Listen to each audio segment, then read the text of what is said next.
In this video, I'll show you how to get your U.S. travel history as a green card holder.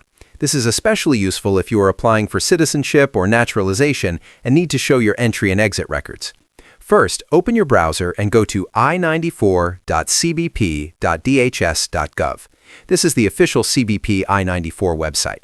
Once you're on the homepage, click on Get Travel History. Now you will need to enter some personal information. Fill in your first name, last name, and date of birth.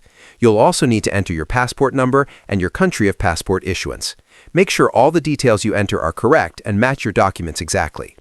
Once you have filled everything in, the system will generate a list of all your air and sea arrivals and departures from the United States over the last 10 years. You can view this list on screen, print it out, or download it to save it on your device. If you prefer to do this on your phone instead of a computer, you can also use the CBP One app. Download it on your phone, open it, and you'll find the same travel history information available right there in the app. That is it. The whole process takes just a few minutes, and you'll have your official U.S. travel history ready to use for your application. That's how you do it.